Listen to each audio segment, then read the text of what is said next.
வேலை விஷயமாக போய்க்கொண்ட இடத்தில் மிகவும் நேரமாகிவிட்டது.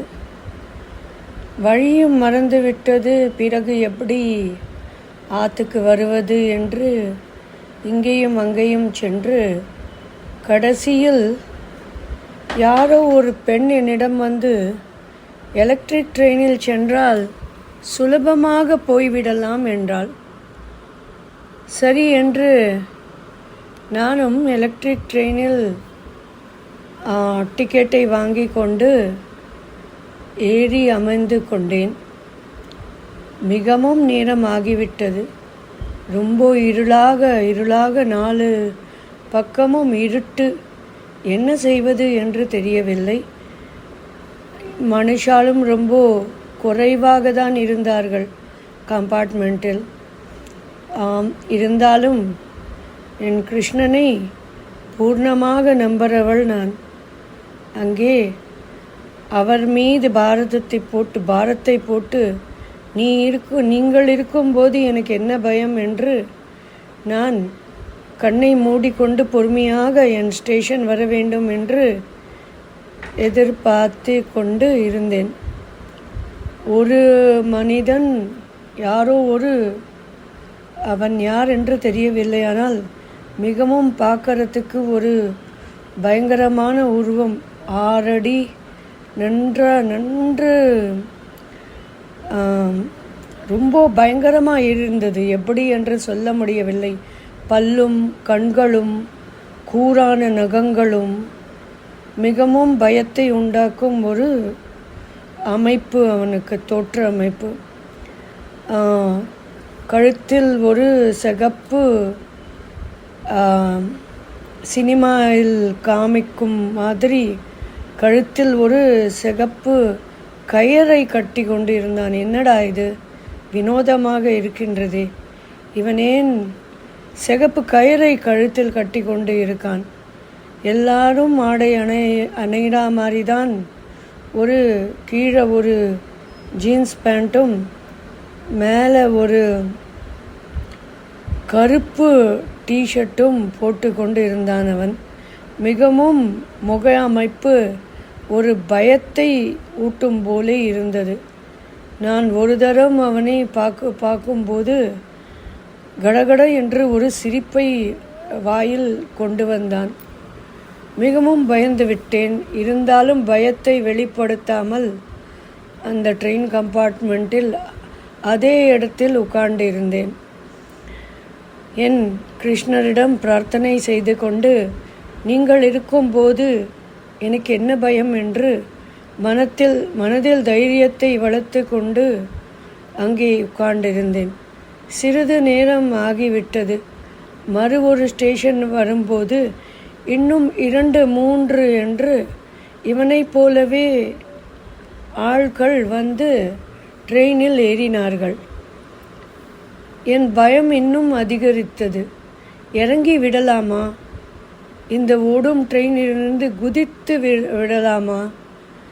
உட்கார்ந்தால் ஏதாவது ஆய்விடமோ? ஓடிவிடலாமா?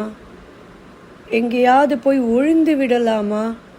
இப்படியெல்லாம் மனதில் சஞ்சலம் வந்திருந்தது. அப்பொழுதும் என் கடவுள் நம்பிக்கை என்னை விடவில்லை.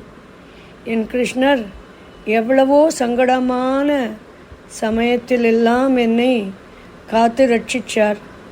இப்பொழுதா என்னை கையை விட்டு விடுவார்? விடவே மாட்டார் என்று மனோபலத்தை அதிகப்படுத்தி கொண்டு பார்சாரதி பெருமாளை கண்ணை மூடி தியானித்தேன். பிறகு கண்ணை திறக்கும்போது ஸ்டேஷன் வந்து விட்டது. ஆஹா, எக்மோர் என்று எழுதின ஸ்டேஷன். இறங்கினேன். மிகவும் ராத்திரி வேளை, ரொம்ப நேரம் ஆகிவிட்டது. அந்த பணிக்கு நான் போகும்போது யாரையோ பார்க்க வேண்டியிருந்தது. அவர்கள் ரொம்ப நேரம் என்னோட பேசி கொண்டு இருந்த காரணத்தால் எனக்கு வருவது சரியாக வழியும் புரியவில்லை. சரி, அந்த பெண் சொன்னால் ட்ரெயினில் சென்றால் சுலபமாக சென்று விடலாம் என்று ட்ரெயினில் ஏறி எலக்ட்ரிக் ட்ரெயின் தான் சென்று கொண்டே இருக்கிறதே என்று வந்தேன். ஒரு வழியாக எக்மோர் ஸ்டேஷனில் வந்து இறங்கினேன். ஒரு காக்கா இல்லை. ஏதோ எல்லாம் ஒரு தொடச்சி விட்ட மாதிரி, இந்த சினிமாலெல்லாம் காட்டுற மாதிரி ஒரே இருட்டு, 4 பக்கமும் தவளை சத்தங்கள், யாருமே இல்லை. என்னோடு அந்த கம்பார்ட்மெண்ட்டில் அவலட்சணமாக இருந்த இவர்கள்தான், இந்த 4 பேர்கள் என்னோடையே என் பின்தொடங்கி வந்து கொண்டு இருந்தார்கள். நானும் பின்தொடர்ந்து பார்க்கவில்லை. ஒரு தரம் பார்த்தேன், மறுதரம் பார்க்க எனக்கு பயம். நான் வேகமாக அடி வைத்து சென்றால் அவர்கள் அடிகளும் மிக வேகமாக வந்தது போல் ஒரு காதில் சத்தம் கேட்டது. மிகவும் நான் அடிகளை மெல்ல மெல்ல எடுத்து வைத்து சென்றால் பின்னே வர அடிகளும் மிக மெல்ல மெல்லையாக நடந்து வர சத்தம் காதில் கேட்டேன். பின்னாடி திரும்பி பார்க்கக்கூடிய அளவுக்கு என் மனத்திலோ உடலிலோ தைரியம் இல்லை. யாராவது ஒரு நல்லவர்கள் டீசண்டாக கண்ணில் படுவார்களா, ஓடி போய் உதவி கேட்கலாமே என்று 4 பக்கமும் திரும்பி பார்த்தேன். யாரும் இல்லை.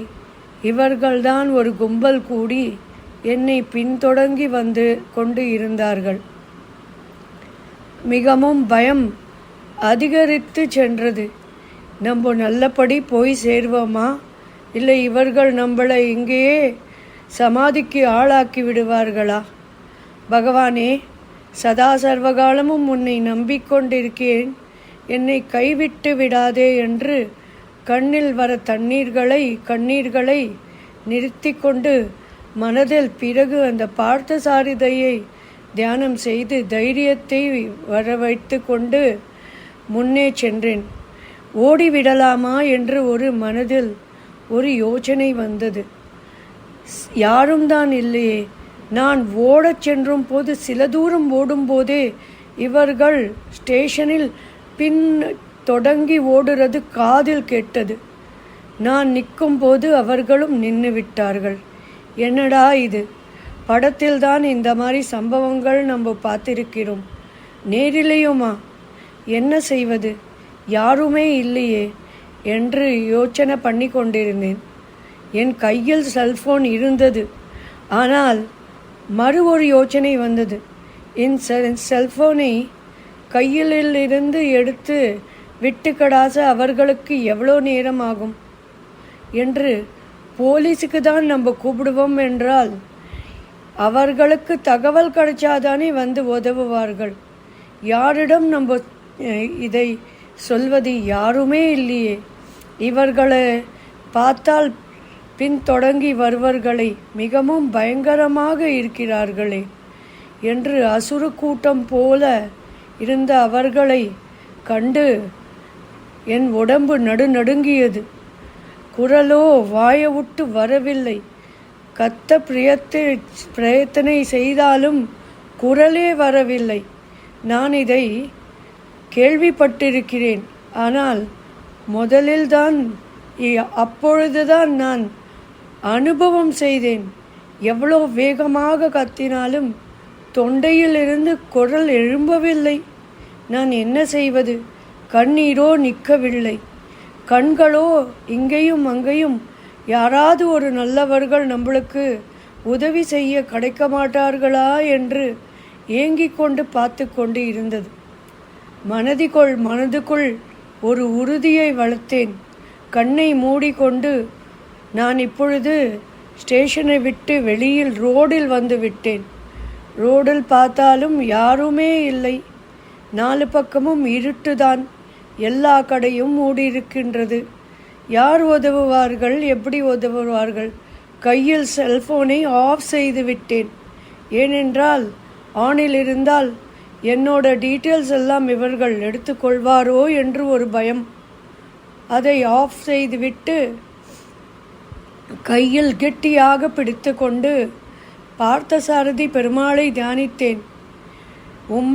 உம்மால் செய்ய முடியாதது உலகத்தில் என்ன ஒன்று?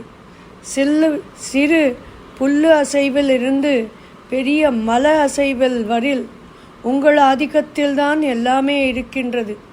என்னை காக்க வாருங்கள் என்று கண்ணை மூடிக்கொண்டு தியானித்தேன்.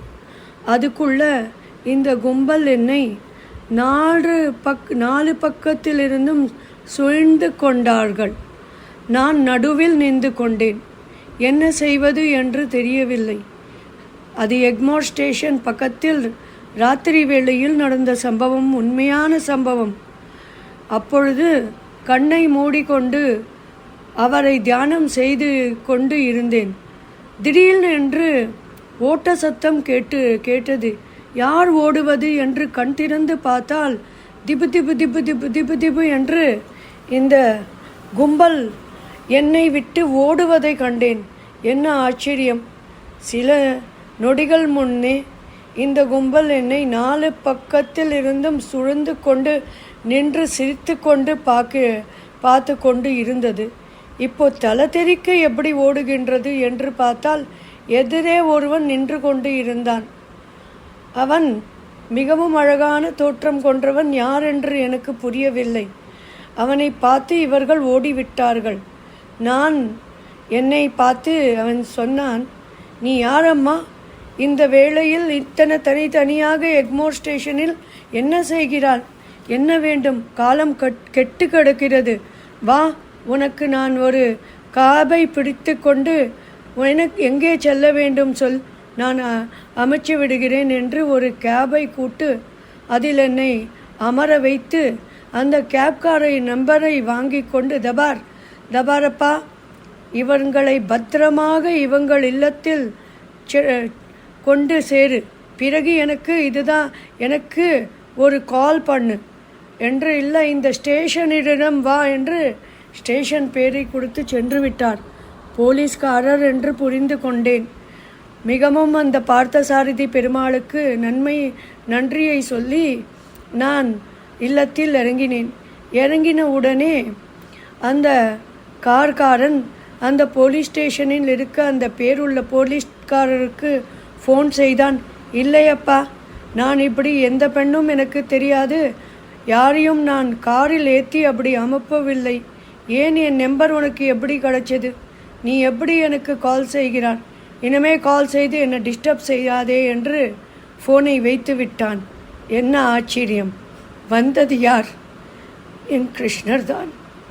இன்றும் நான் அந்த சம்பவத்தை நினைக்கும் போது ஓடோடி பார்த்தசாரதி கோவிலுக்கு சென்று நான் ஆனந்தத்தை அடைவேன். இது நிஜமாக நடந்த சம்பவம்.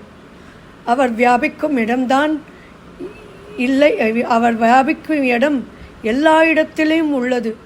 எதிலையும் வியாபிக்கும், எல்லா இடத்திலும் வியாபிக்க மகாபெரும் சக்தி அவர். எல்லோருக்கும் என் கிருஷ்ணன் அருளால் நன்மைகள் உண்டாகட்டும். உங்களுக்கு என் வீடியோகள் பிடித்தால் சப்ஸ்கிரைப் செய்து கொள்ளுங்கள். எல்லோருக்கும் நல்லது உண்டாகட்டும். ஜெய் ஸ்ரீ கிருஷ்ணா.